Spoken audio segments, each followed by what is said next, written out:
আসসালামু আলাইকুম সবাইকে। এটা হচ্ছে আমাদের ফিজিক্স ফার্স্ট পেপারের ভেক্টর অধ্যায়ের উপরে ডিইউ রিটেন স্পেশাল ক্লাস। তো আমরা এই ক্লাসে মূলত ডিইউ ভর্তি পরীক্ষায় আসার মতন যে টাইপের রিটেন প্রবলেমগুলো গুরুত্বপূর্ণ সেইগুলো নিয়ে একটু আলোচনা করব। সো এইখানে আমরা আমাদের বাছাই করা কিছু প্রবলেম আছে যেগুলো তুমি যদি ভালোভাবে বুঝতে পারো করতে পারো তাহলে রিটেনে আসার উপযোগী যে টাইপের প্রবলেমগুলো আছে সবগুলো সম্পর্কেই তোমার একটা ওভারঅল আইডিয়া হয়ে যাবে। কিন্তু এইটা মনে করো না যে ভাই এখানে আজকে ক্লাসে যেই কয়েকটা প্রবলেম দেখাবো এগুলাই খালি বারবার বারবার করে প্র্যাকটিস করব, বিষয়টা এরকম যেন না হয়। এখান থেকে তুমি সবগুলো টপিক যেগুলো আসার মতন সেগুলো সম্পর্কে একটা আইডিয়া পাবা।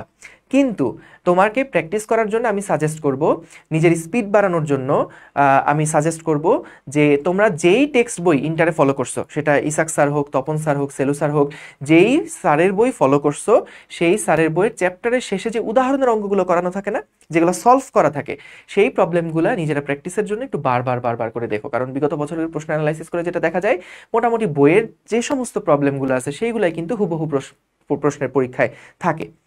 তো এইটা মাথায় রেখো যে ওই প্রবলেমগুলো যেন তোমরা বারবার করে একটু প্র্যাকটিস করো। আর এখানে যে টাইপের প্রবলেমগুলো দেখাচ্ছি সেইগুলা ইনশাল্লাহ যদি ভালোভাবে বুঝতে পারো তাহলে যে টাইপের প্রবলেমগুলো আসার মতন ডিইউ রিটেনে সেগুলা সকল টাইপের প্রবলেম সম্পর্কে তোমার একটা ভালো ধারণা হয়ে যাবে। সো চলো আমরা শুরু করি। সবার আগে দেখো এখানে একটা প্রবলেম দেখতে পাচ্ছ। কি বলছে, যদি দুইটা ভেক্টরের লব্ধি তাদের একটার সাথে লম্ব হয় এবং অপরটার মানের 1/3 সমান হয় তবে ভেক্টর দুইটার অনুপাত কত? আমরা দেখো প্রশ্নটা পড়ে যেটা বুঝলাম যে আমাদের একটা ভেক্টর ছিল, এই ভেক্টর আমাদের দুইটা ভেক্টর ছিল, দুইটা ভেক্টরের লব্ধি একটার সাথে লম্ব। তো আমি মনে করলাম ওই দুইটা ভেক্টরের মধ্যে এই হলুদ এটা হলো একটা ভেক্টর এবং আমাদের যে লব্ধিটা সেটা হচ্ছে এই ভেক্টরের সাথে লম্ব। তাহলে বলো তো আরেকটা ভেক্টর সেটা কোন দিক বরাবর থাকবে? আরেকটা ভেক্টর যদি এই দিক বরাবর থাকে তাহলে তাদের যে লব্ধি সেটা কি এই মাঝখান বরাবর যাবে না? তাহলে একটা ভেক্টর যদি এটা হয় তাহলে আরেকটা ভেক্টর কিন্তু এই সাইডে হবে না, এটা নিশ্চিত। তাহলে কোন দিকে হতে পারে? এইরকম একটা দিকে হতে পারে। কোন দিকে হতে পারে? এইরকম একটা দিকে হতে পারে। এখন দেখো এই দুইটা ভেক্টরের যে লব্ধি সেটা হচ্ছে বলছে যে কোনো একটা ভেক্টরের সাথে লম্ব। প্রশ্ন পড়ো, যদি দুইটা ভেক্টরের লব্ধি তাদের একটার সাথে লম্ব হয়, এই একটার সাথে লম্ব হয় এবং অপরটার মানের 1/3 সমান হয়। সো আমি মনে করলাম এই ভেক্টরটার মান হচ্ছে পি, পি এর সাথে এই লব্ধিটা হচ্ছে লম্ব অবস্থায় আছে, আর অপর ভেক্টর যদি কিউ ধরি তাহলে লব্ধির যে মান সেটা হচ্ছে এই অপরটির মানের 1/3 অর্থাৎ কিউ/3।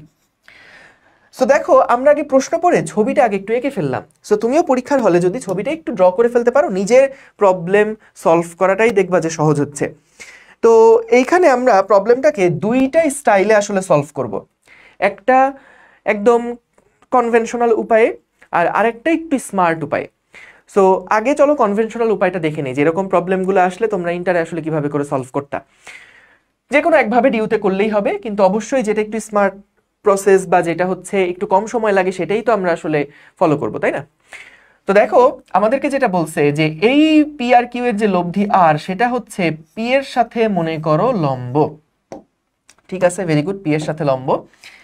তাহলে বলো তো যেহেতু এখানে ভেক্টরের লব্ধির কোণের একটা মান দেওয়া আছে, তাহলে আমি যদি কোণের সূত্র এখানে অ্যাপ্লাই করি, কোণের সূত্র অ্যাপ্লাই করি, দেখি আমাদের মূলত কি বের করতে হবে, দুইটা ভেক্টরের অনুপাত। এই যে দুইটা ভেক্টরের অনুপাত কত? তাহলে দেখো tan 90 এর সমান সমান আমরা কি লিখতে পারি? কোণ যেটা দেওয়া আছে সেটা কার সাথে? পি এর সাথে দেওয়া আছে। তাহলে পিটাকে নিচে একা একা রাখবো এবং অন্য যেই ভেক্টরটা আছে সেটা লিখবো হচ্ছে Q sine something plus Q cos something. এই সামথিং এর জায়গায় কি বসে? সামথিং এর জায়গায় বসে পি আর কিউ এর মধ্যবর্তী যে কোণ সেটা। তাহলে এখানে আমরা বসাবো q sine theta q cos theta. থিটার পরিচয় হচ্ছে পি আর কিউ এর মধ্যবর্তী কোণ, এটার মান আমরা জানি না। এখন ভাইয়া দেখো tan 90 এর মান, tan 90 কত? ওই যে সামথিং বাই 0 বা অসংজ্ঞায়িত। তো এইখানে আমরা যখন এটা লিখছি 1/0 সমান সমান, পরীক্ষায় তো আর এত লাইন লিখবা না, এটা জাস্ট তোমাদের বোঝানোর জন্য লিখছি। সো এই 1 এর সাথে গুণ দিলাম, 0 এর সাথে এটা গুণ দিলাম, তাহলে কি থাকবে দেখো তো, p plus Q cos theta সমান সমান 0। তাহলে cos থিটা সমান সমান কত হচ্ছে? -p/q। তো বলতে পারো ওই তো ভাই তাহলে তো উত্তর হয়েই গেল। আমাদের যেহেতু পি আর কিউ এর পি আর কিউ এর অনুপাত বের করতে বলছে, তো ভাই পি আর কিউ এর অনুপাত তো cos থিটা, বা মাইনাসটা এই পাশে নিয়ে আসলে -cos থিটা, তাহলে তো উত্তর হয়েই গেল। খুব খেয়াল করবা এই সমস্ত জায়গাতে থিটার মান কি আমার প্রশ্নে কোথাও দেওয়া ছিল? থিটার মান প্রশ্নে কোথাও দেওয়া ছিল? দেওয়া ছিল না। তাহলে এটা খেয়াল রাখবা, যখন আমরা উত্তর বের করব তখন কোনোভাবেই যাতে করে যেটা আমি ধরে নিছি সেইটা আমার উত্তরের মধ্যে না আসে। এটা খুব গুরুত্বপূর্ণ। অনেকে মনে করো ভাই এই তো পি আর কিউ তো পেয়ে গেছি, উত্তর হয়ে গেছে। খেয়াল করবা, সো থিটার মান যে পি বার কিউকে যে আমি থিটার মাধ্যমে প্রকাশ করলাম, থিটাকে আমার প্রশ্নে কোথাও দেওয়া আছে? দেওয়া নাই। তাহলে আমি উত্তরটা এভাবে রাখতে পারবো না। তাহলে আমার মেইন কাজ হবে এখন কস থিটার ভ্যালুটা কত এইটা ফাইন্ড আউট করা। তাহলে দেখো এই কস থিটার ভ্যালু আমরা কিভাবে করে পেতে পারি? কস থিটার ভ্যালু আমরা কিভাবে করে পেতে পারি? দেখো যেহেতু আর ভেক্টরটা হচ্ছে এই দুইটার লব্ধি, তাহলে আমরা কি লিখতে পারি যে R square is equals to P square plus Q square plus 2pq cos theta. তাহলে বলো তো এখানে cos থিটা সমান আমরা তো মানটা একটু আগেই বের করলাম, cos থিটা সমান সমান কত? মাইনাস পি বাই কিউ না? তাহলে এখানে cos থিটার জায়গায় আমরা লিখে ফেললাম মাইনাস পি বাই কিউ, এবং এটা হচ্ছে আমাদের আর স্কোয়ার। তাহলে এখান থেকে আসছে P square plus Q square, কাটাকাটি করো, minus 2p square, minus 2p square. আর এর মানটা কত বলো তো? Q by 3। তাহলে এখানে আমি লিখতে পারি কিউ স্কোয়ার ডিভাইডেড বাই 9, বুঝছো তো? কিউ বাই 3 স্কোয়ার হয়ে গেছে পুরাটা। তাহলে এখান থেকে পি স্কোয়ারটাকে বাম পাশে নিয়ে আসলাম, পি স্কোয়ার সমান সমান ডান পাশে থাকে হচ্ছে q square minus q square by 9, যেটা বিয়োগ করলে কি আসবে? 8/9 কিউ স্কোয়ার। তাহলে এখান থেকে আমরা পাচ্ছি দেখো p square by q square এটা সমান সমান 8/9। তো আমাদের তো পি বাই কিউ এর অনুপাত লাগবে, সুতরাং পি বাই কিউ এর অনুপাত হচ্ছে, যদি পুরাটাকে তুমি স্কোয়ার রুট করো তাহলে কি আসবে দেখো, উপরে আসবে 2√2, নিচে আসবে 3। ঠিক আছে, 2√2 কে স্কোয়ার করো, দেখো 4 দুগুণে 8 আসছে, আর 3 কে স্কোয়ার করলে 9 আসছে। তাহলে উত্তর কিন্তু এইটা কিন্তু উত্তর। সো আলটিমেটলি আমাদের এখানে লব্ধির দুই রকমের সূত্র ছিল, দুইটাই আসলে অ্যাপ্লাই করা আমরা দেখে ফেললাম। এখন আসো, এইটা তো একটু লম্বা প্রসেস হয়ে গেছে, এটা খুব স্মার্ট একটা ছোট্ট একটা প্রসেস আছে, সেটা একটু দেখাই দিই। দেখো আমরা যে এই ভেক্টরের ছবিটা এখানে আঁকছি, এই ছবিটাকে তুমি যদি একটু ক্লোজলি অবজার্ভ করো, দেখো আমরা এই যে ভেক্টরটা ছিল, এই ভেক্টরটাকে মনে করো এই পাশে নিয়ে গেলাম।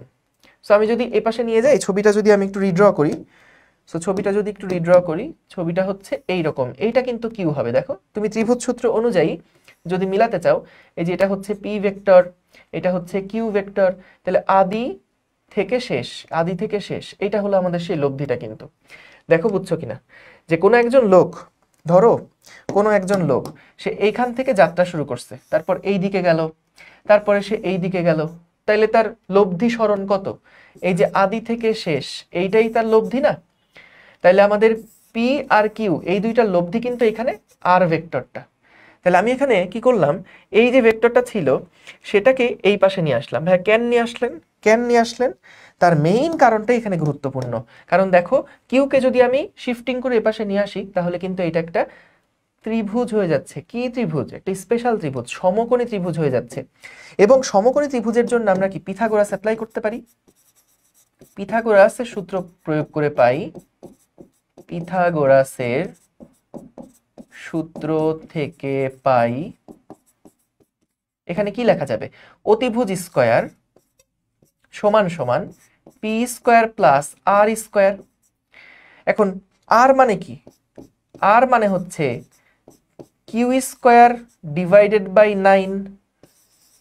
তাহলে খেয়াল করো, পি স্কয়ার সমান সমান আসছে q square minus q square by 9, তাহলে আসছে 8/9 কিউ স্কয়ার, 8/9 কিউ স্কয়ার। তাহলে পি বাই কিউ এইটা সমান সমান হচ্ছে 2√2 ডিভাইডেড বাই 3। দেখছো, এক লাইনের অঙ্ক আসলে এটা, জাস্ট পিথাগোরাস। আমি তো এখানে অনেক ভেঙে চুরে এত তো তুমি করতে যাবে না।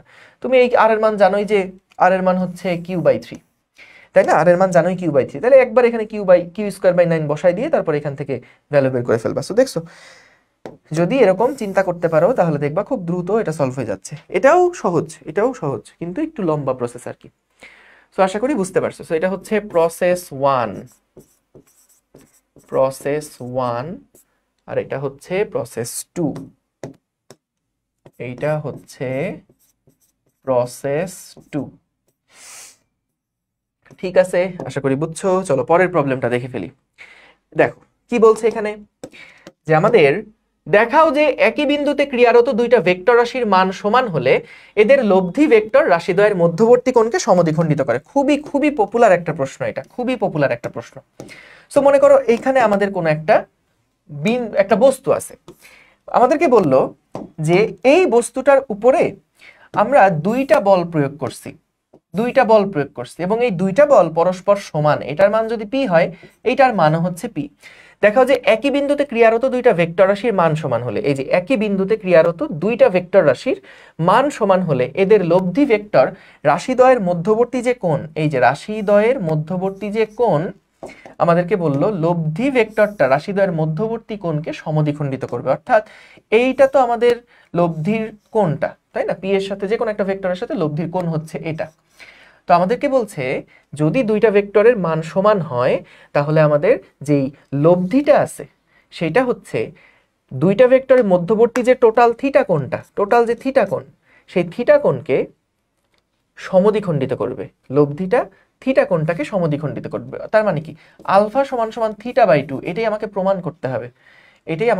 করতে হবে। তাহলে খেয়াল করো, আমরা এটার জন্য যদি আগে, যেহেতু কোণ রিলেটেড প্রশ্ন তাই না, তাহলে আগে অবশ্যই কোন সূত্র জানি সেগুলোই আমরা এখানে বসাবো। তাহলে দেখো ট্যান আলফা এটা সমান সমান কি, আলফাটা কার সাথে? পি এর সাথে, এবং উপরে থাকছে হলো পি, এই পিটা sine theta plus P cos theta. দেখো প্রত্যেকটা থেকে পি কিন্তু কাটাকাটি হয়ে গেল, নিচে যদি পি কমন নেই তাহলে পি কাটাকাটি হয়ে যাচ্ছে। তাহলে এখান থেকে সাইন থিটাকে আমরা বলতো কি লিখতে পারি? সাইন থিটাটাকে আমরা এইভাবে লিখতে পারি যে সাইন 2 থিটা বাই 2 লেখা যায় না? এবং নিচে কি আসছে? নিচে আসছে 1 plus cos theta. So cos থিটাকেও আমি কিন্তু 2 ইন্টু থিটা বাই 2 এইভাবে করে লিখতে পারি। দেখো এইখানে তোমাকে একটু আইডিয়া করতে হবে যে আমার যেহেতু আলফার মানটা সমান সমান থিটা বাই 2 এটা দেখাতে হবে, সো তাহলে আমাকে এখানে থিটা বাই 2 তো নিয়ে আসতে হবে। সো এখানে থিটা আছে, থিটা বাই 2 যদি নিয়ে আসি তাহলে 2 থিটা বাই 2 হলো, আর এখানে কস থিটা বাই 2 সেটার জন্য সামনে 2 একটা গুণ হয়ে গেল, 2 থিটা বাই 2। এখন দেখো আমরা যেটা জানি সাইন 2 থিটা বাই 2 এটাকে আমরা কি লিখতে পারি, বা সাইন 2a, এটার সূত্র কি ছিল? যে 2 সাইন a কজ a, তাই না? অর্থাৎ সাইন 2a এর যে সূত্র সেটা কি 2 সাইন a কজ a। আর এখানে দেখো 1 প্লাস কস 2 থিটা বাই 2, এটাকে আমরা কি লিখতে পারি? এটাকে আমরা লিখতে পারি 2 কজ স্কয়ার থিটা বাই 2। দেখো 2 কজ স্কয়ার থিটা বাই 2, এই যে 1 প্লাস কস 2 থিটা, এগুলা কিন্তু ইয়াতে দেখছো ত্রিকোণমিতির মধ্যেই পাইছো। আমি তাও আরেকবার লিখে দেই, এই যে সাইন 2a এটার সূত্র কি ছিল? 2 সাইন a কজ a, এবং 1 প্লাস cos 2a এটার সূত্র কি ছিল? 2 cos স্কয়ার a, তাই না? তো এটা খেয়াল রেখো ভাই, যে cos 2a সমান সমান তোমরা মেইনলি যখন সূত্র শেখো তখন এই যে 2 cos স্কয়ার a মাইনাস 1। তো যেহেতু আমাদের এখানে মূলত কোনটা লাগবে, 1 প্লাস cos 2a আমরা যেহেতু পেয়ে গেছি, তাই এই কারণে এটা এইভাবে রাখলাম। তাহলে দেখো এখান থেকে কি কাটাকাটি যায়, আমাদের 2 কাটাকাটি যাচ্ছে, তারপরে একটা cos থিটা বাই 2 আর একটা cos থিটা বাই 2 কাটাকাটি যাচ্ছে, তাহলে কি লেখা যায়? এখান থেকে আসে হচ্ছে tan থিটা বাই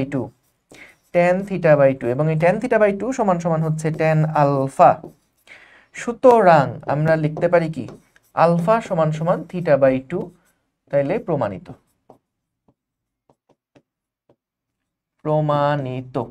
ঠিক আছে, ক্লিয়ার?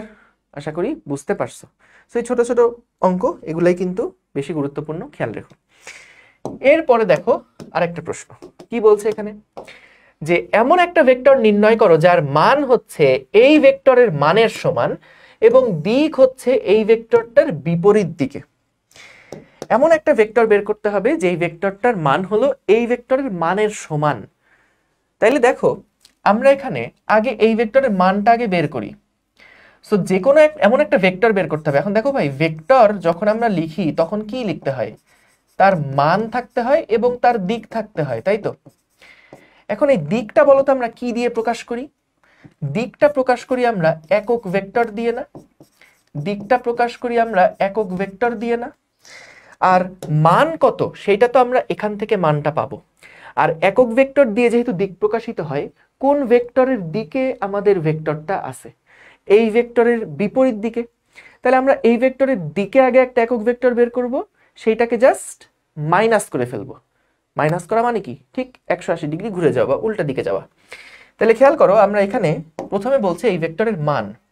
তাহলে এই ভেক্টরের মান কত দেখো তো, মান হচ্ছে square root of 3 square plus minus 4 square plus 12 square. এবং এইটার একক ভেক্টর কি হবে, 2i cap minus 3j cap plus k cap divided by square root of 2 square plus minus 3 square plus 1 square. এটা তো একক ভেক্টর, কিন্তু আমরা কি যেই নতুন ভেক্টরটা বের করব সেটার দিক কি এর দিকে নাকি এই ভেক্টরের বিপরীত দিকে? সো যেহেতু বিপরীত দিকে, সেই কারণে আমরা সামনে একটা কিন্তু মাইনাস বসাতে হবে। এটা খেয়াল রেখো, সামনে একটা মাইনাস বসাতে হবে। Very good. তাহলে এখান থেকে কি আসে দেখো, 3 3 9, 4 4 16, আর এখানে 12 12 144। সো 144 আর 16 160, আর 9 হচ্ছে 169। সো 169 মানে আসে কত, 13। রুট করলে আসে হচ্ছে 13। হ্যাঁ ঠিক আছে। এবং আমরা এখান থেকে যেটা পাই, যে সামনে মাইনাসটাকে আমি যদি নিয়ে আসি, তাহলে এখানে যেটা থাকছে 2 2 4, 3 3 9, 13 14, রুট ওভার 14 রুট 14। আর এখানে থাকবে হচ্ছে 2i cap minus 3j cap plus k cap. তো আমরা এখানে 13 দিয়ে গুণ দিয়েও দিতে পারো অথবা নাও দিতে পারো, কোনো অসুবিধা নেই। তো আমি গুণ দিয়েই যদি দেই, তাহলে minus 26i cap minus 26 by root over 14i cap, মাইনাসে মাইনাসে plus 3 13 39 divided by root over 14j cap plus, আমাদের হচ্ছে প্লাস না তো মাইনাস হবে, minus 13 by root over 14k cap, k cap. So তাহলে এটাই হচ্ছে কিন্তু আমাদের আনসার।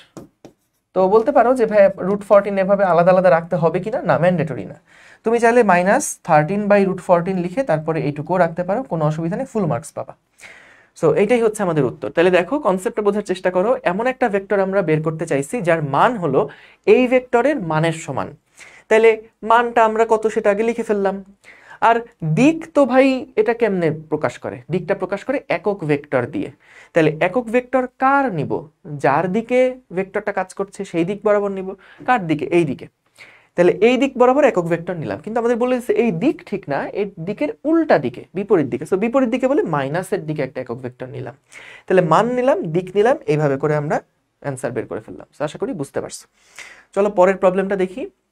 এটা খুবই খুবই চমৎকার একটা প্রবলেম। দেখো, এখানে আমাদেরকে বললো i প্লাস জে এই ভেক্টরের লম্ব দিকে এ ভেক্টরের উপাংশ নির্ণয় করো। দেখো, আমরা যখন উপাংশ বের করি তখন তোমাদের মনে আছে যে ধরো এই যে এ ভেক্টরের দিকে বি ভেক্টরের যে উপাংশ থাকে, যেমন আমাদের এখানে বলছে যে এই ভেক্টরের দিকে, অর্থাৎ i plus J, i cap plus j cap, এই ভেক্টরের দিকে এ ভেক্টর একটা আছে, তার উপাংশ নির্ণয় করো। দেখো, আমাদের কিন্তু নর্মাল যে টাইপের প্রশ্নগুলো আমরা সলভ করি সেটা হচ্ছে যে নিচে একটা ভেক্টর থাকে, আমাদের বলে এই ভেক্টরের দিকে এই ভেক্টরের উপাংশ কত নির্ণয় করো। তখন আমরা কি করি, তখন কিন্তু আমরা এই দুইটার মধ্যে একটা ডট গুণ করি এবং মূলত এ কস থিটা আসলে বের করা লাগে, তাই না? আমাদের কি বের করা লাগে, এইটা যদি মান থিটা হয় তাহলে আমাদের কিন্তু জাস্ট এ কস থিটা বের করলে আমরা লম্ব অভিক্ষেপ পাই, এবং এই দিক বরাবর একক ভেক্টর দিয়ে যখন আমরা গুণ দেই তখন কিন্তু আমরা এই এ ভেক্টরের i প্লাস জে এর দিকে উপাংশ কত সেটাই আমরা কিন্তু বের করতে পারি। সো এটা কি বের করছি, এটা হচ্ছে আমাদের i প্লাস জে ভেক্টরের দিকে i প্লাস জে এর দিকে এ এর উপাংশ, হ্যাঁ, i প্লাস জে ভেক্টরের দিকে এটার উপাংশ। এখন কথা হচ্ছে এ কস থিটা আমরা কিভাবে করে বের করব। কিন্তু আমাকে কিন্তু প্রশ্ন এটা চাই নাই, দেখো আমাদের বলছে আই প্লাস জে এর লম্ব দিকে বের করতে, তো লম্ব দিকের পরে আসছি।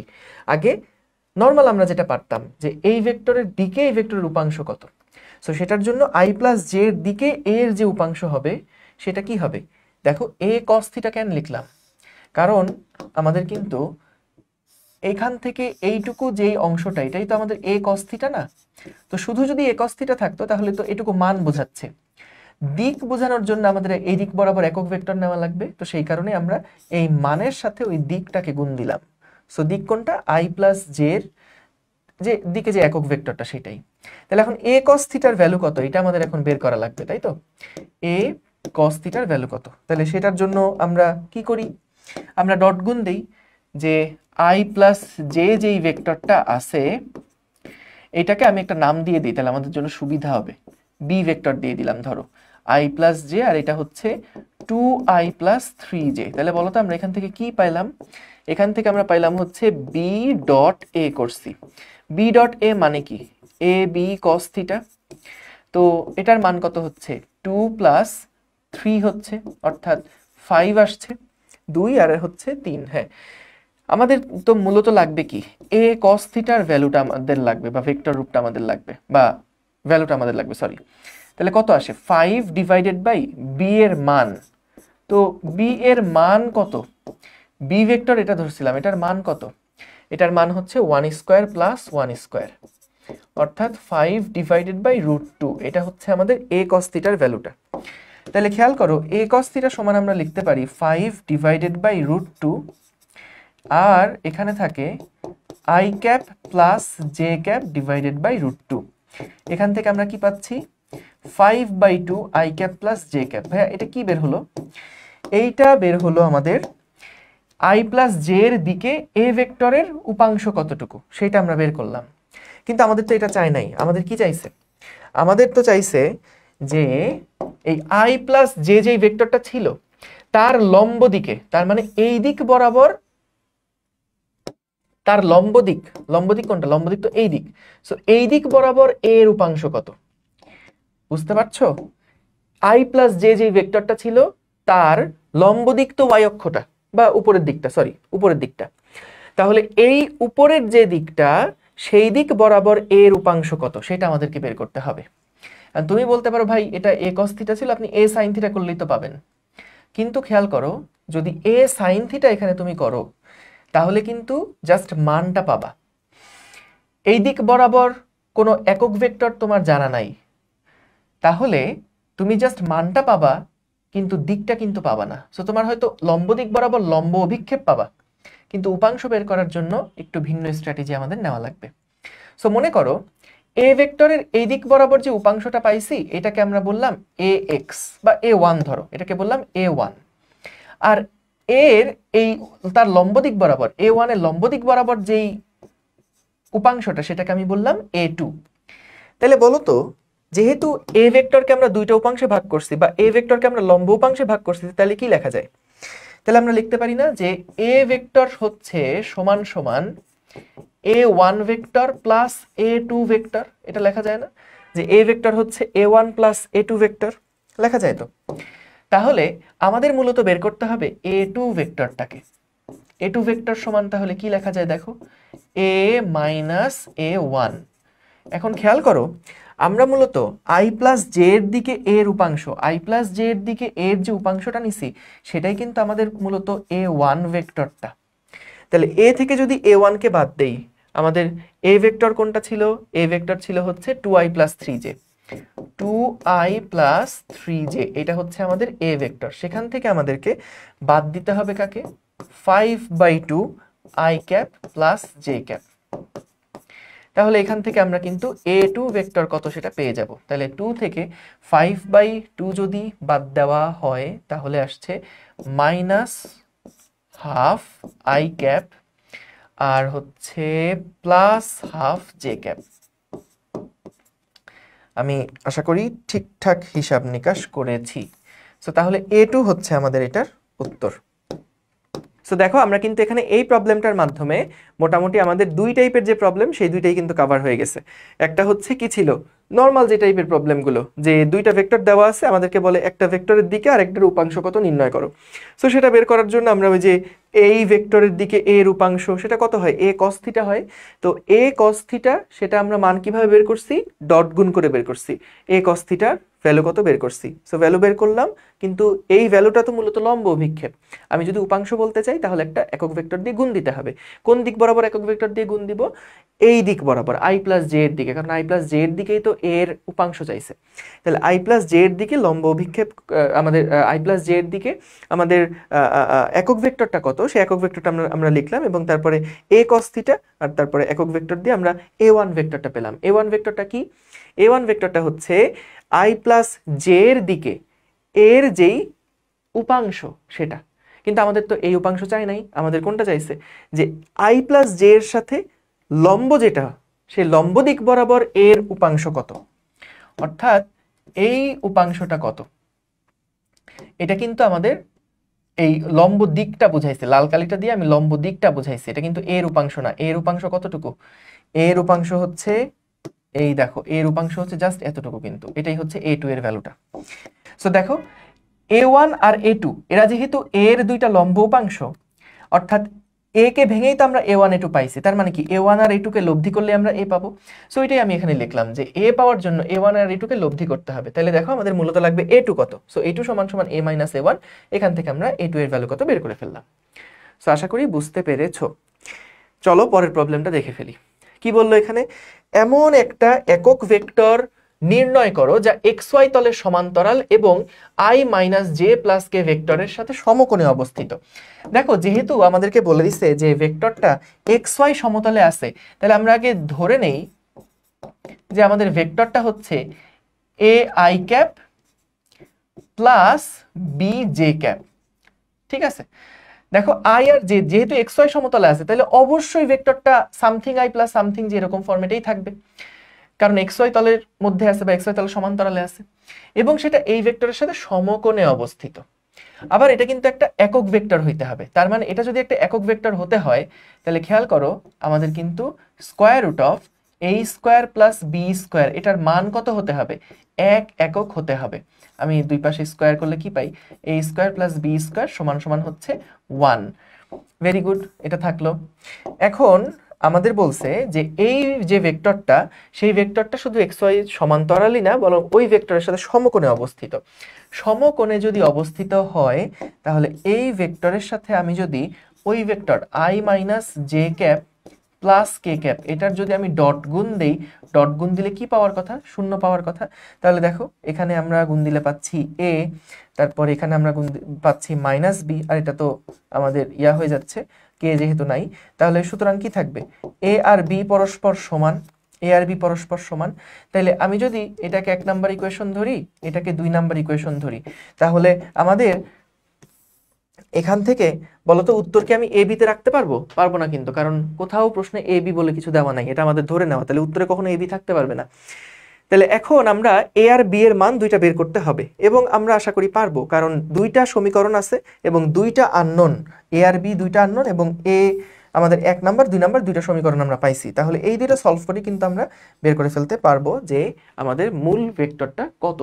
সো তাহলে এখান থেকে কিন্তু দেখো a is equals to b যদি আমি বসাই, তাহলে কি আসছে, a square plus b square মানেও তো a স্কোয়ার, কারণ a আর b সমান সমান সমান যদি 1 হয়, তাহলে 2a square is equals two 1। এখান থেকে আমরা পাচ্ছি a এর ভ্যালু হচ্ছে প্লাস মাইনাস 1/√2, 1/√2। তাহলে a এর মান যদি এটা হয় এবং b এর মানও যেহেতু সমান, সুতরাং নির্ণেয় ভেক্টরটি কত, সুতরাং নির্ণেয় ভেক্টরটি হচ্ছে 1/√2 i ক্যাপ 1/√2 j ক্যাপ, এবং সামনে আমরা প্লাস মাইনাস দিতে পারি, কারণ দেখো যখন যেহেতু a আর b পরস্পর সমান, যখন a পজিটিভ হবে, a এর যদি পজিটিভ মান নেই b এরও পজিটিভ মান নেওয়া লাগবে, a এর নেগেটিভ মান নিলে b এরও নেগেটিভ মান নেওয়া লাগবে। তাহলে এই কারণে আমরা নির্ণয় ভেক্টরটি a আর b লিখলাম, আর যেহেতু দুইটাই প্লাস মাইনাস হতে পারে, তাই সামনে প্লাস মাইনাস রেখে দিলাম। সো আশা করি বুঝতে পারছো। চলো পরের প্রবলেমটা দেখে ফেলি। খুবই কমন একটা প্রবলেম, দেখো খুবই গুরুত্বপূর্ণ পরীক্ষার জন্য। একটি নদীতে একটি নৌকার বেগ স্রোতের অনুকূলে বলে দিছে 18 এবং স্রোতের প্রতিকূলে বলে দিছে 6। নৌকাটি কত বেগে এবং কোন দিকে চালনা করলে ঠিক অপর পারে পৌঁছাতে পারবে? তাহলে দেখো আমরা এখানে ধরে নিলাম আমাদের স্রোতের যে বেগ, ধরে নিলাম যে স্রোতের বেগ এটা হচ্ছে মনে করো ইউ, এক একজন এক একটা ধরে, কোনো অসুবিধা নাই। আর একটা হচ্ছে আমাদের নৌকার বেগ বা সাঁতারুর বেগ নাকি, বা নৌকার বেগ, নৌকার বেগ যেটা, এটাকে মনে করো আমি বললাম ভি। সো উল্টা ধরলেও কোনো অসুবিধা নাই, কনসেপ্ট দেখো। আমাদের এখানে বলছে যখন স্রোতের অনুকূল থাকে অর্থাৎ ইউ প্লাস ভি থাকে তখন বেগ হচ্ছে 18 হয়, আর যখন প্রতিকূলে থাকে তখন হচ্ছে আমাদের, এটাকে এভাবে লিখলে ভালো কারণ নৌকার বেগ তো বেশি, তা না হলে তো প্রতিকূলে এটা যাবেই না। ভি প্লাস ইউ সমান সমান 18 এবং ভি মাইনাস ইউ সমান সমান হচ্ছে 6। তাহলে আমি যদি দুইটাকে যোগ দেই তাহলে আসছে কত, 2v সমান সমান হচ্ছে 24। তাহলে v এর মান আসে কত, 12, এবং ইউ এর মান আসে হচ্ছে তাহলে 6। তাহলে আমরা দুইটা এখান থেকে পেলাম, দুইটা বেগের ভ্যালু আমরা পেয়ে গেলাম। তাহলে এখন দেখো ওই যে আমাদের সেই চিরাচরিত যে প্রবলেম, যে নদীর পার আমাদের দেওয়া আছে যে স্রোতের যে বেগ, স্রোতের বেগ হচ্ছে 6 kilometre per hour, 6 kilometre per hour, এবং নৌকার বেগ হচ্ছে 12 kilometre per hour, 12 kilometre per hour. তাহলে আমরা যদি সোজা পার হতে চাই তাহলে কোন দিকে রওনা দিতে হবে? অবশ্যই এই দিকে রওনা দিতে হবে, এরকম কোন একটা দিকে। তাহলে এই ভি এর মান হচ্ছে 12 কিলোমিটার পার আওয়ার, কারণ আমি কোথায় যেতে চাই, আমি চাই যাতে করে দুইটা বেগের লব্ধি ঠিক সোজা বরাবর থাকে, ঠিক সোজা বরাবর থাকে। তাহলে এখান থেকে আমরা কিন্তু যেহেতু বিপরীত প্রান্তে যেতে চাই, কোন দিকে ঠিক অপর পারে পৌঁছাতে পারবে, তাহলে আমরা এখান থেকে যে একটু আগেই যে এরকম একটা ম্যাথ করলাম কিন্তু, সো যদি আমাদের ঠিক বিপরীত প্রান্তে যেতে হয় তাহলে লব্ধিটা তো সোজা বিপরীত দিকে হতে হবে। তাহলে আমরা এখান থেকে দেখো tan 90 সমান সমান, এই অ্যাঙ্গেলটা তো থিটা মনে করলাম, আমরা ধরে নিচ্ছি যে আমাদের এই যে কোণটা, এই কোণটা হচ্ছে থিটা। তাহলে কি লেখা যায় যে tan 90 ডিগ্রি, tan 90 ডিগ্রি সমান সমান আসছে কত, 90 কার সাথে, 6 এর সাথে, আর উপরে থাকবে তাহলে 12 sin theta plus 12 cos theta. তাহলে tan 90 মানে তো 1/0, তাহলে এখান থেকে একবারে আমি লিখে ফেলছি 6 প্লাস 12 cos থিটা সমান সমান হচ্ছে 0। সুতরাং থিটার যে মান এটা হচ্ছে cos ইনভার্স মাইনাস 6/12 অর্থাৎ মাইনাস হাফ, মানে আসে কত, 120 degree.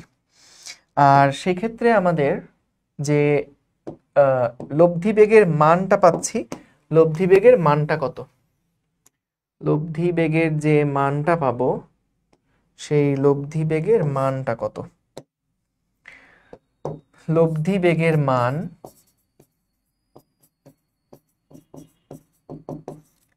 W is equals to square root of আমাদের স্রোতের বেগ স্কোয়ার প্লাস নৌকার বেগ square plus 2 × 6 × 12 cos 120 degree.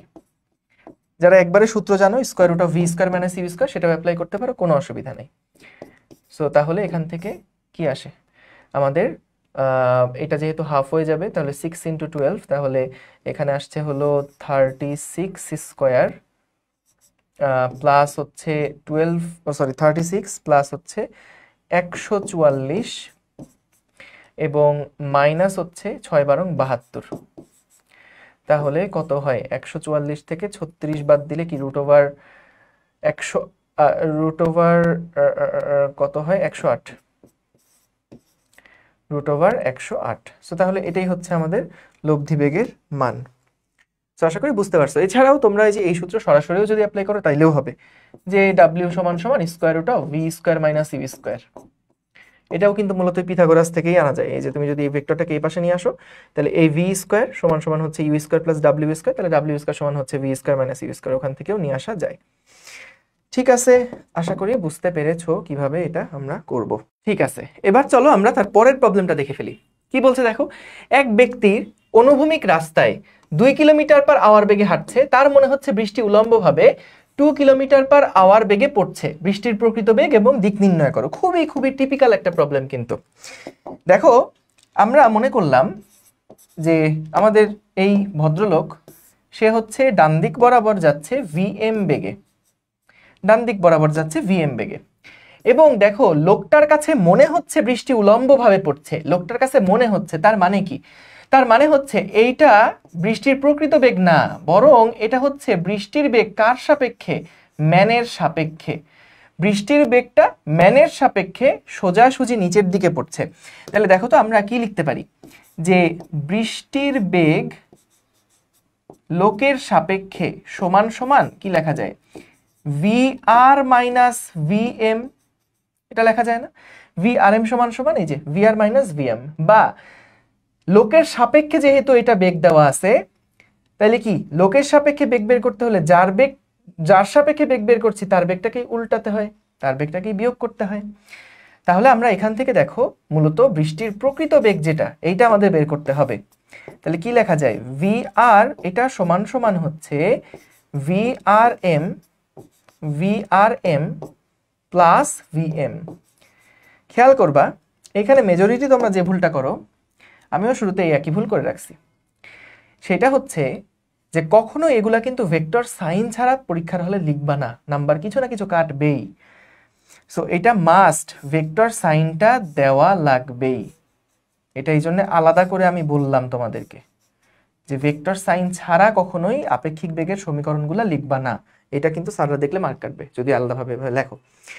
So তাহলে দেখো এখানে আমাদেরকে বলছে যে রেইনের ভেলোসিটি বা রেইনের প্রকৃত বেগ তুমি যদি পেতে চাও, তাহলে লোকের কাছে যেটা মনে হচ্ছে এবং লোকের যে নিজের বেগ, তাদেরকে জাস্ট সিম্পলি লব্ধি করে দিলেই হয়ে যাবে।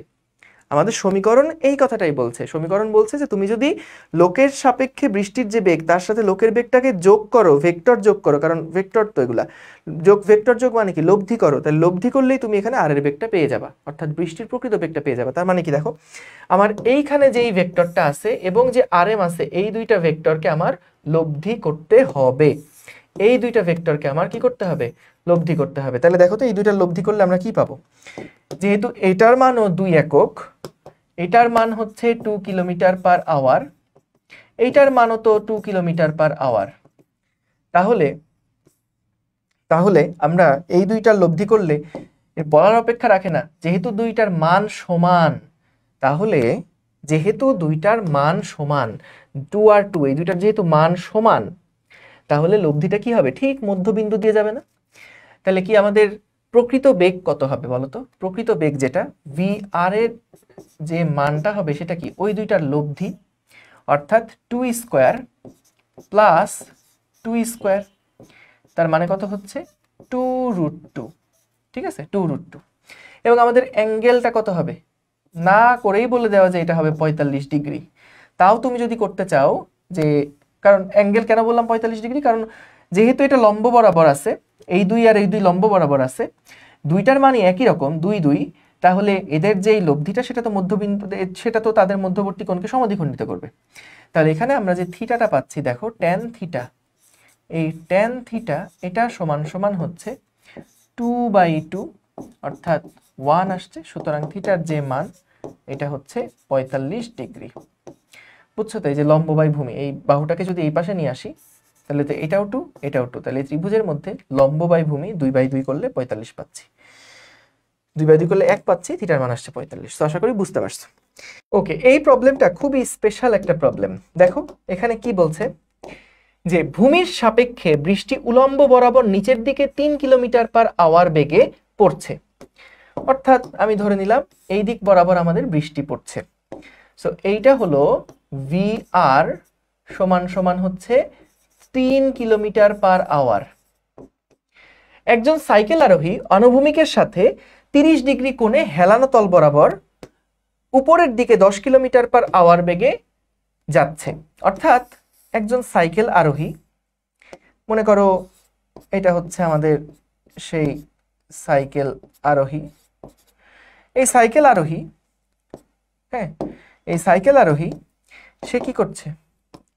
সে হচ্ছে আনুভূমিকের সাথে 30 ডিগ্রি কোণে, আনুভূমিকের সাথে 30 ডিগ্রি কোণে 10 কিলোমিটার পার আওয়ার বেগে উপরের দিকে যাচ্ছে, সাঁই সাঁই করে যাচ্ছে। এখন কথা হচ্ছে, যখন যাচ্ছে আমাদেরকে বের করতে হবে যদি বৃষ্টি খাড়া নিচের দিকে পড়ে তাহলে লোকটাকে বৃষ্টি হতে বাঁচতে হলে কোন দিকে ছাতা ধরতে হবে। এখন খেয়াল করো, যার সাপেক্ষে বেগ বের করতে হবে তার বেগটাকে আমরা উল্টায় লব্ধি করব। অর্থাৎ এইটা তো আমাদের vr ছিল, আর vm কোনটা? vm এটা। তো আমরা যার সাপেক্ষে বেগ বের করব, কারণ যেহেতু লোকটা বৃষ্টি হতে বাঁচতে সাইকেল আরোহীকে কোন দিকে ছাতা ধরতে হবে, অর্থাৎ সাইকেল আরোহীর সাপেক্ষে আমার বৃষ্টির বেগটা বের করতে হবে। এই কারণে আমরা কিন্তু সাইকেল আরোহীর যে বেগটা ছিল সেইটাকে জাস্ট উল্টায় দিব, এবং এই দুইটার মধ্যে যে লব্ধিটা হবে সেটাই আমাকে বের করতে হবে। তাহলে দেখো, এটা যদি 30 ডিগ্রি হয় তাহলে ভাইয়া এই কোণটা কি 60 ডিগ্রি না? অর্থাৎ আমরা যখন এই ভেক্টরটাকে উল্টাচ্ছি তখন কিন্তু এই দুইটা ভেক্টর দুইটার মধ্যবর্তী কোণ কত? 60 ডিগ্রি। এটার মধ্যবর্তী কোণ হচ্ছে 60 ডিগ্রি। এটা কত? 60 ডিগ্রি। তাহলে খেয়াল করো, আমাদেরকে যেটা বের করতে হবে, এইটা তো আমাদের -vm, তাই না, বা ভিসি বলতে পারো সাইক্লিস্ট হিসাবে। তাহলে আমরা যখন vr এর সাথে যোগ দিচ্ছি -vm কে, এইটা সমান সমান কিন্তু কি নির্দেশ করবে? রেইনের velocity with respect to man. যে লোকের বেগ বৃষ্টির সাপেক্ষে কত, বৃষ্টির বেগ লোকের সাপেক্ষে কত, সেটাই আমরা এখানে বের করতে পারবো যদি দুইটা লব্ধি করি।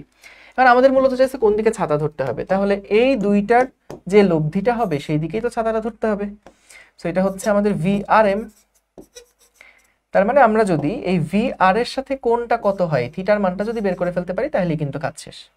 তাহলে দেখো, tan থিটার সূত্র কি লেখা যায়? tan থিটা এটা সমান সমান হচ্ছে vr, যার সাথে কোণ আছে, কার সাথে কোণ? r এর সাথে কোণ, এটা হলো 3 একক। মানটা লিখি কিন্তু সবসময়। এবং অন্য যে ভেক্টরটা আছে vm, তার মান কত ছিল? 10। তাহলে 10 sin, আমাদের টোটাল অ্যাঙ্গেলটা কত? 60 ডিগ্রি প্লাস 10 cos 60 ডিগ্রি। তাহলে এখান থেকে আমরা কিন্তু দেখো থিটার যে মান সেটা বের করে ফেলতে পারবো। tan ইনভার্স, উপরে থাকবে 5 আর নিচে থাকবে 3 প্লাস, ও সরি, উপরে 5 তো না, উপরে থাকবে হচ্ছে 5√3, 5√3, √3/2, 5√3, আর নিচে থাকছে হচ্ছে 3 প্লাস 5। অর্থাৎ থিটা সমান সমান হচ্ছে tan ইনভার্স, বা একটা কাজ করি, এখানেই রেখে দিই এটা, tan থিটা সমান সমান এত। সুতরাং থিটা সমান সমান tan ইনভার্স, থিটা সমান সমান tan ইনভার্স 5/√3 ডিভাইডেড বাই 8। উত্তর এভাবে রাখলেই হবে। খালি বলে দিতে হবে যে সাইক্লিস্টকে বা সাইকেল আরোহীকে উলম্বের সাথে এত কোণে ছাতা ধরতে হবে। এবার চলো আমরা পরের প্রবলেমটা দেখে ফেলি। কি বলছে এখানে? a এর মান কত হলে এই দুইটা ভেক্টর পরস্পর লম্ব হবে? তো খুবই চেনা পরিচিত অঙ্ক, যে a ডট b এইটা সমান সমান তাহলে 0 হবে যদি পরস্পর লম্ব হতে হয়। তাহলে আমরা কি লিখতে পারি? ai cap minus 2j cap plus k cap dot 2ai cap plus aj cap minus 4k cap, এটা সমান সমান তাহলে 0 হবে। তাহলে a এর সাথে a 2a গুণ 2a স্কোয়ার মাইনাস 2 এর সাথে a গুণ 2a আর মাইনাস 4 সমান সমান 0 আসছে। অর্থাৎ a square minus a minus 2 সমান সমান 0।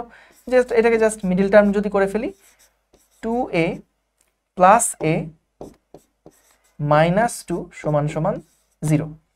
তাহলে এখান থেকে আসে কত? a মাইনাস 2 আর হচ্ছে প্লাস 1 কমন নিলে a minus 2 is equals two 0। সুতরাং বুঝতেই পারছো, এত ভেঙে যদি করতে মানে রিস্ক থাকে তাহলে করে ফেলবা, কিন্তু মুখে মুখেই করে ফেলা যায়। এর মান 2, এর মান হচ্ছে -1। ঠিক আছে, এর মান 2 আর আরেকটা এর মান হচ্ছে -1। তো তাহলে এখানে দুইটা উত্তর আসবে যে ভেক্টর দ্বয় পরস্পর লম্ব হবে কোন শর্তে? যদি এর মান 2 হয় অথবা -1। এরপরে আসো আমরা পরের প্রবলেমে যদি যাই। এখানে কি বলছে? পি ভেক্টর যদি এইটা হয় তাহলে পি ভেক্টরটি xyz এর সাথে কত কোণ করছে সেটা নির্ণয় করো। আমরা জাস্ট একটা যদি দেখাই, যে সাপোজ এটা হলো আমাদের সেই x অক্ষ এবং মনে করো এইটা হচ্ছে আমাদের পি ভেক্টর। তাহলে পি ভেক্টরের সাথে এক্স অক্ষের কোণ কত, এটা মনে করলাম থিটা এক্স, সেটা আমাকে বের করতে হবে। তাহলে এক্স অক্ষ বরাবর যেই ভেক্টরটা, এটাকে আমি জাস্ট একটা আই ক্যাপ ভেক্টর নিলাম, এক্স অক্ষ বরাবর যে কোনো একটা ভেক্টর নিলাম। তাহলে আমরা এখানে দুইটা ভেক্টরের মধ্যবর্তী কোণ বের করতে গেলে কি করি, ডট গুণ করি। তাহলে পি ডট আই করব। সো পি ডট আই মানে কত হচ্ছে দেখো, 2i cap plus 3j cap plus 6k cap, এটার সাথে হবে ডট আই ক্যাপ। এটা সমান সমান আমরা কি লিখতে পারবো, এটা সমান সমান আমরা লিখতে পারবো শুধু 2। এখন দেখো পি ভেক্টরের মান কত, স্কোয়ার রুট অফ 2 ইজ, কারণ এখানে কি লিখতে হবে, পি ভেক্টরের মান ইনটু হচ্ছে একক ভেক্টর ইনটু হচ্ছে তাদের মধ্যবর্তী কোণ। তাহলে দেখো cos থিটা এক্স এটা সমান সমান কি হবে, এটা সমান হবে 2 ডিভাইডেড বাই পি এর মান, পি এর মান কত, square root of 2 square plus 3 square plus 6 square, 3 square plus 6 square. তাহলে থিটা এক্স এর যে ভ্যালু সেটা আমরা এখান থেকে বের করে ফেলতে পারবো, যে cos ইনভার্স 2 ডিভাইডেড বাই, এটা কত আসে, 2 দুগুণে 4, 3 ত্রিকা 9 13, 36 আর 13 49, তাহলে 7 আসবে। সো 2/7 এভাবে রাখলেই হবে।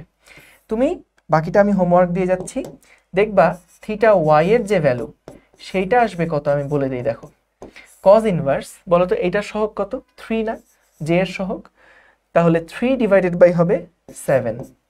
থিটা জেড কত হবে জানো, cos ইনভার্স, দেখো তো জে কে এর সহগ কত, 6, তাহলে 6/7। ঠিক আছে, সো আশা করি এইগুলা করতে পারবা। তাহলে আমরা তিনটা অক্ষের সাথে কোণ কত এটাই বের করে ফেললাম। ওকে, ধ্রুবক এর মান কত হলে এই তিনটা ভেক্টর একই সমতলে অবস্থিত হবে।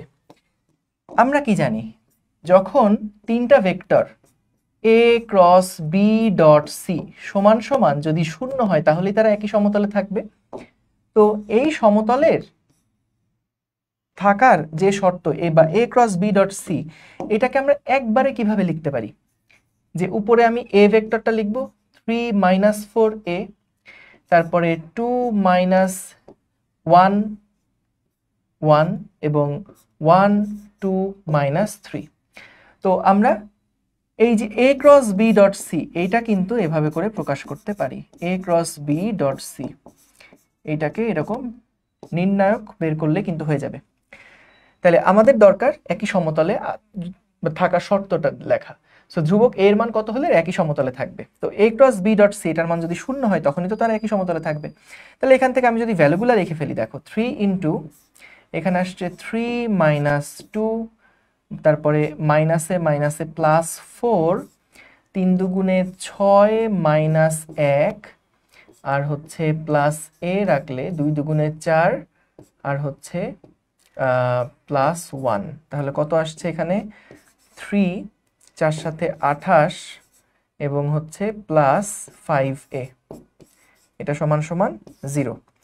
তাহলে আমাদের 5a এটা সমান সমান আসছে হলো 25, তাহলে এর যে মান এটা হলো 5, অর্থাৎ এর মান যদি 5 হয় তাহলে কিন্তু তিনটা ভেক্টর একই সমতলে থাকবে।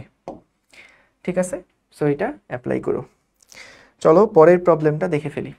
কি বলছে এখানে, কোন ত্রিভুজের তিনটা কৌণিক বিন্দু এ বি সি দেওয়া আছে, তাহলে এটার ক্ষেত্রফল কত নির্ণয় করতে বলছে। এখন দেখো আমরা যদি একটা ত্রিভুজের দুইটা সন্নিহিত বাহু জানি, মনে করো এটা আমাদের এ বিন্দু, এটা আমাদের বি বিন্দু, এটা আমাদের সি বিন্দু, তো আমরা যদি কোনোভাবে ধরো এসি ভেক্টর বের করতে পারি, কোনোভাবে আমরা যদি এ বি ভেক্টর বের করতে পারি, তাহলে কিন্তু ত্রিভুজের যে ক্ষেত্রফল সেই ক্ষেত্রফল সমান আমরা লিখতে পারি half into A B vector cross AC vector, তাই না, half into A B cross AC. তাহলে আমাদের দেখো ভেক্টর তিনটা সরাসরি দেওয়া নাই, কিন্তু তাদের স্থানাঙ্কগুলো লেখা আছে 1, -2, -3। বি মানে হচ্ছে 2, 1, -1। সি মানে হচ্ছে 1, 3, -2। তাহলে বলতো আমরা যদি এ বি ভেক্টরটা লিখতে চাই তাহলে কি হবে, 2 থেকে 1 বাদ দিব, এই যে 2 - 1 I cap, 1 minus minus plus 2j cap, আর হচ্ছে -1 প্লাস 3k ক্যাপ। তাহলে কত আসে এবি ভেক্টর মানে হচ্ছে I cap plus 3j cap plus 2k cap, এটা হলো আমাদের এবি ভেক্টর। একইভাবে আমি যদি চাই এখন এসি ভেক্টর বের করে ফেলতে, তাহলে কি হবে?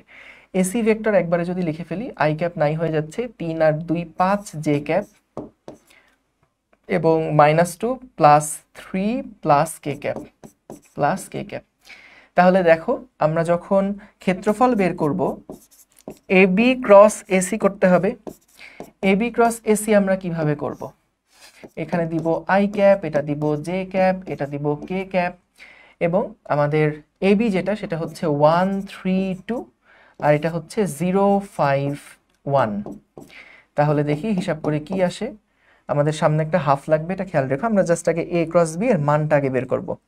তাহলে এখানে আসে হচ্ছে 3 - 10 আর জে ক্যাপ নিলে আসছে 1 এবং প্লাস কে ক্যাপ নিলে আসছে 5। তাহলে এখান থেকে -7i - j cap plus 5k cap. তাহলে মান কত? সুতরাং আমরা যদি মানের হিসাব করি, half into square root of 7 square plus 1 square plus 5 square, -7 আর প্লাস দেওয়া তো একই কথা। তাহলে হাফ ইন্টু 7 সাথে 49 50 25, তাহলে 75। সো হাফ রুট ওভার 75, এটাই হচ্ছে আমাদের ত্রিভুজের ক্ষেত্রফলটা।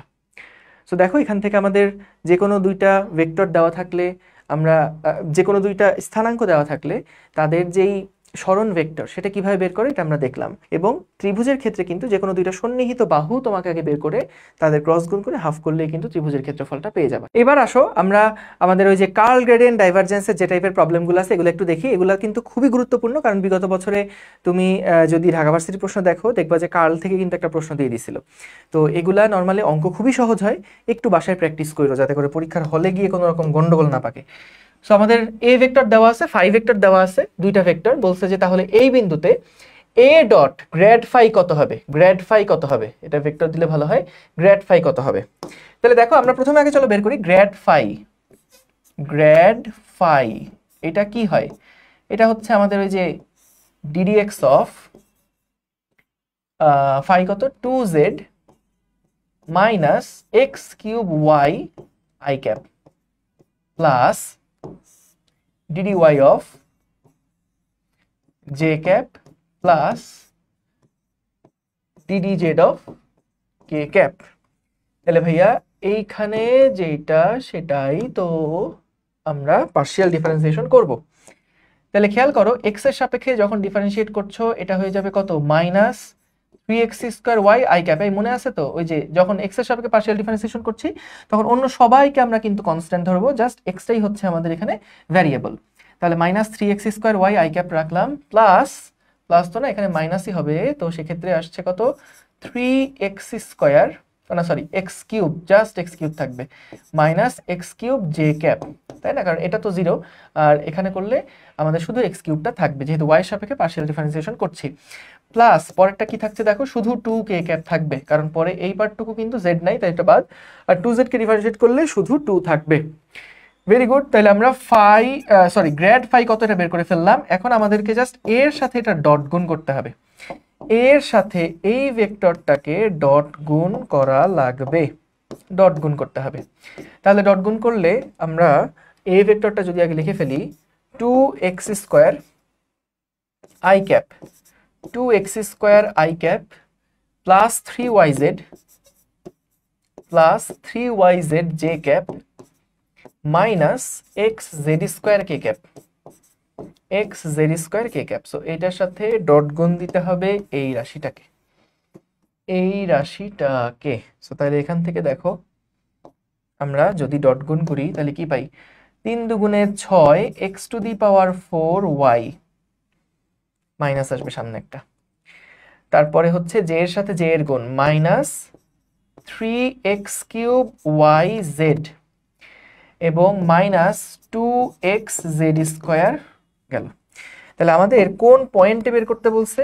আমাদেরকে বের করতে বলছে 1 1 -1 1 1 -1। তাহলে এটাই যদি ভ্যালুগুলো বসাই তাহলে কি আসবে, ভ্যালুগুলো বসালে কি আসবে দেখি চলো। সো এখানে আসছে -6। আচ্ছা আমার কি গুণটুন ঠিক আছে ভাই? -3x² হ্যাঁ আশা করি ঠিক আছে। সো তারপরে আমাদের এখানে হচ্ছে 1 1 তো গেল, এটা হয়ে যাবে +3 এবং ওইখানে হচ্ছে -2। তাহলে কত হচ্ছে? এইখানে থাকে হলো +1 -5, তাহলে -5 আসছে আমাদের এখানে উত্তর। ওকে, সো চলো পরের প্রবলেমটা দেখে ফেলি। কি বলছে দেখো, যে আমাদের পি এর মান কত হলে এই ভেক্টরটা সলিনয়েডাল হবে। পি এর মান কত হলে এই ভেক্টরটা সলিনয়েডাল হবে। এখন ভাই এগুলা ভুলে যাও না যে সলিনয়েডাল হওয়ার জন্য কি হতে হয়, নেবলা ডট আর এইটার মান হতে হবে 0। তাহলে ডট গুণ যদি করি, দেখো আমি একবারে লিখে ফেলছি, ডিডি এক্স অফ কি হবে x + 3y, ওই যে i এর সাথে i এর গুণ দিয়ে দিছি, i এর সাথে i এর গুণ দিয়ে দিছি, plus d d y of py - z plus d d z of, বা এখানে মাইনাস হবে আসলে, মাইনাস x - 2z, এইটা সমান সমান 0 হতে হবে। তাহলে দেখো এখানে থাকবে শুধু 1, এই পাশে থাকবে শুধু p, এবং এই পাশে থাকবে হচ্ছে মাইনাসে +2 সমান সমান 0। সুতরাং p এর যে মান এটা হতে হবে -3। ঠিক আছে, আশা করি বুঝতে পারছো। সো আমরা কি করলাম, ডট গুণফল 0 হতে হবে, কারণ ডাইভারজেন্স সলিনয়েডাল তখনই হবে যখন ডাইভারজেন্স 0। সো ডাইভারজেন্স কেমনে করে, ডট দিয়ে করে, ডট গুণফল 0, তাহলে এখান থেকে সিম্পলি আমরা পি এর ভ্যালুটা কত বের করে ফেললাম। এবার আসো পরের প্রবলেমটা দেখে ফেলি। দেখো এখানে আমাদেরকে বলছে পি এবং কিউ এর মান কত হলে পি ভেক্টর ক্ষেত্রটা সংরক্ষণশীল হবে। এখন দেখো গত বছর ঠিক এরকম টাইপের একটা প্রশ্ন আসছিল, কিন্তু সংরক্ষণশীল হবে এইটা দেখে অনেকেই অঙ্কটা বুঝেই নাই যে আসলে কি করতে হবে। দেখো আমরা কিন্তু পড়ছিলাম যে যখন কার্ল 0 হয়, কোনো একটা ভেক্টর ক্ষেত্রে যখন কার্ল 0 হয় তখন সেটা অঘূর্ণনশীল এবং ক্ষেত্রটা সংরক্ষণশীল, আর যখন কার্ল 0 না হয় তখন সেটা একটা ঘূর্ণনশীল ক্ষেত্র এবং সেটা অসংরক্ষণশীল একটা ক্ষেত্র। সো তাহলে এটা খেয়াল রেখো, সংরক্ষণশীল ক্ষেত্র বলা আর অঘূর্ণনশীল বলা কিন্তু একই কথা। সংরক্ষণশীল বলা আর অঘূর্ণনশীল বলা একই কথা। আর অঘূর্ণনশীল যখন হবে তখন আমাদের ক্রস গুণফল, পি এর সাথে যদি ক্রস গুণফল করি তাহলে সেটা কি হবে, অঘূর্ণনশীল হতে হলে এটা 0 হতে হবে। ঠিক আছে, আচ্ছা এখানে এটাও পি ভেক্টর দেওয়া আছে, যাই হোক এটাকে এ ভেক্টর দিয়ে দিই, চলো এটাকে এ ভেক্টর দিয়ে দিই, তাহলে ওই পি কিউ এর সাথে মিলবে না। অর্থাৎ দেখো যদি অঘূর্ণনশীল হতে হয় তাহলে অবশ্যই তাদের ক্রস গুণফল 0 হতে হবে, কারণ আমরা জানি কার্ল 0 হতে হয়, অঘূর্ণনশীল মানে কার্ল 0 হতে হয়। কার্ল 0, কার্ল কেমনে করে, ক্রস গুণ করে করে, তাহলে যদি কার্ল 0 হতে হয় তাহলে ক্রস গুণফল 0 হতে হবে। এখন এইটা আমরা কিভাবে করব, এই যে এখানে নিলাম i ক্যাপ, এটা নিলাম j ক্যাপ, এটা নিলাম k ক্যাপ। প্রথমে ন্যাবলার জন্য লিখে ফেলবো ddx ddy dz, এবং তারপরে a ভেক্টর যেটা সেটা কি লিখবো, x - qy y² plus pz y - 2z। তাহলে আসো দেখি হিসাব করে কি আসে। i এর মান এখান থেকে আসছে ddy of y - 2z minus ddz of y² minus pz minus j cap of ddx of y - 2z minus ddz of x - qy plus k cap ddx of y² minus pz minus ddz of dy of x minus qy তাহলে এটার মান কত হতে হবে, এটার মান হতে হবে 0। আচ্ছা তাহলে এখানে কি আসে, এই পাশে আসছে হলো শুধু 1 আর এই পাশে আসছে হলো মাইনাসে মাইনাসে প্লাস পি এত আই ক্যাপ। তাহলে এটা সমান সমান যদি 0 হয় তাহলে দেখো, যদি বাম পাশে 0 হতে হয় তাহলে অবশ্যই ডান পাশেও প্রত্যেকটা রাশিকে 0 হতে হবে। তার মানে এই রাশিটা হচ্ছে 0 হবে আর এই রাশিটাও কিন্তু 0 হবে। তাহলে বুঝতেই পারছো, সুতরাং যদি 1 প্লাস পি সমান 0 হতে হয়, পি এর মান হচ্ছে -1 এবং কিউ এর মান হচ্ছে 0। দেখো বুঝছো কিনা, যে আমাদের যদি কার্লটা 0 হতে হয় তাহলে অবশ্যই ডান পাশের প্রত্যেকটা রাশি তো 0 হতে হবে। তাহলে আই এর সহগ 0 হতে হবে, যেহেতু এমনি 0 হয়ে আছে। কে এর সহগ যেটা সেটাও 0 হতে হবে। তাহলে কখন কে 0 হবে? যদি কিউ 0 হয়। কখন আই এর সহগ 0 হবে? যখন পি এর মান -1 হবে। তো তাহলে এইটা হলে আমাদের এ যেই ভেক্টরটা আছে সেই এ ভেক্টরটাই হচ্ছে সংরক্ষণশীল হবে বা অঘূর্ণনশীল হবে। সো আশা করি বুঝতে পারছো। সো এই ছিল আমাদের DU written special class. So তোমরা প্রবলেমগুলা একটু ভালোভাবে প্র্যাকটিস করো। তো যেটা একদম ক্লাসের শুরুতে বলছিলাম যে বইয়ের লাস্টে যে প্রবলেমগুলো আছে সেইগুলো একটু ভালোভাবে প্র্যাকটিস করো, কারণ বই থেকেই হুবহু প্রবলেম দেওয়ার সম্ভাবনাই বেশি থাকে। আর এছাড়াও যদি একটু ঘুরায় পেঁচায় প্রবলেম দেয় তাহলে আগে প্রথমে দেখবা যে ওই প্রবলেমটা করার জন্য বা বুঝার জন্য, যে প্রবলেমে কী চাইছে এটা বোঝার জন্য বা সলভ করার জন্য কি আসলে তোমার অনেক সময় নষ্ট হবে কিনা। যদি দেখো একদম ব্র্যান্ড নিউ প্রবলেম, আগে কখনো দেখো নাই, তাহলে স্কিপ করে পরের প্রবলেমগুলো সলভ করে আসাই উচিত। একটা প্রবলেমে খবরদার আটকায় থেকো না। সো দেখবা যে অধিকাংশ প্রবলেমই থাকবে বইয়ের থেকে তুলে দেওয়া। সো যেগুলো বইয়ের থেকে তুলে দেওয়া আছে ওইগুলো যাতে কোনোভাবে মিস না যায়, মানে চিন্তা করতেও যাতে করে তোমার ওখানে সময় নষ্ট না হয়, যেগুলো বইয়ের থেকে দিবে। যদি বইয়ের প্রবলেমগুলো ভালোভাবে কভার করে ফেলতে পারো তাহলে রিটেন নিয়ে আসলে আর কোনো প্যারা থাকবে না। আর যেগুলা এক্সট্রা প্রবলেম থাকবে, একটু নতুন টাইপের থাকবে, যদি তুমি বইয়ের প্রবলেমগুলো তাড়াতাড়ি সলভ করে ফেলতে পারো, যেগুলো কমন প্রবলেম এগুলো যদি দ্রুত সলভ করে ফেলতে পারবা যদি পারো, তাহলে দেখবা যে তোমার যেগুলা একটু পেঁচাই দিছে বা একটু নতুন টাইপের প্রবলেম সেগুলো চিন্তা করার জন্য সময় পাচ্ছ। সো এই জন্য বারবার করে বলছি, বইয়ের মধ্যে যে টাইপের প্রবলেমগুলো আছে, যেগুলো তোমার ধরো উদাহরণের অঙ্ক যেগুলো করে দেওয়া আছে, এগুলো একটু বারবার করে প্র্যাকটিস করো। ঠিক আছে, সবাইকে দেখা হবে তোমাদের সাথে আবার ইনশাল্লাহ নেক্সট কোনো ক্লাসে। আসসালামু আলাইকুম, আল্লাহ হাফেজ।